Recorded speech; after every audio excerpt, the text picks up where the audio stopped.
तो क्या हर एक कर्म अस्तित्व का होता है?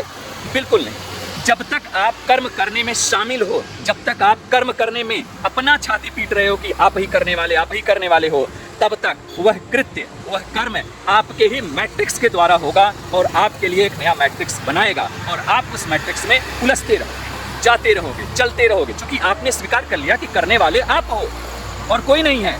आप ही है जो अपने बाल बच्चों का पोषण करते हो और कोई नहीं कर रहा है।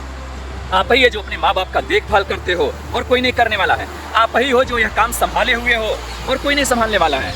जब इस प्रकार की धारणा में आप जी रहे हो तो आपके कर्म अशुद्ध हो गए। क्यों? क्योंकि आपके कर्म में आपका बहुत सूक्ष्म स्तर का अहंकार जुड़ गया।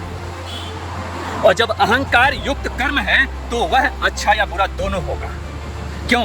क्योंकि प्रकृति में रजस, तमस और सात्विक तीनों गुण मौजूद हैं। प्रकृति त्रिगुणा है तो उसका परिणाम निश्चित तौर पर दूषित हो गया। लेकिन अगर आपने उस कर्म को किया और कर करके अगर आप प्रकृति के हवाले कर दिए, अस्तित्व के हवाले कर दिए, ईश्वर के हवाले कर दिए, परमात्मा के हवाले कर दिए कि मैंने, मेरे से जो हो पाया मैंने किया, आगे अब तू जा, यानी तेरी रजामंदी में, यानी तेरी रजा में मेरी रजा है, तो वह आपका जो कर्म है वह एक यज्ञ बन जाता है। आपका जो कर्म है वह एक यज्ञ बन जाएगा। आपका वह जो कर्म है वह मुक्तिदायी हो जाएगा। आपको किसी मैट्रिक्स में नहीं फंसाएगा, बल्कि आपको उस मैट्रिक्स से बाहर करेगा।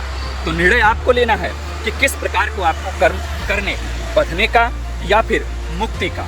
तो कर्म, अच्छे कर्म का नतीजा अच्छा होता है, बुरे कर्म का नतीजा बुरा होता है। यह उन लोगों के लिए है जो अभी भी कर्म के मैट्रिक्स में जी रहे हैं। लेकिन जो इस कर्म के मैट्रिक्स से बाहर निकलना चाहते हैं, अद्वैत को अच्छे से समझना चाहते हैं या फिर अद्वैत में जीना चाहते हैं, निश्चित तौर पर वह अच्छे से समझते हैं कि यह जो कर्म है यह अति महत्वपूर्ण और संवेदनशील विषय है। इसीलिए किसी भी कर्म को करते समय होश बना रहे।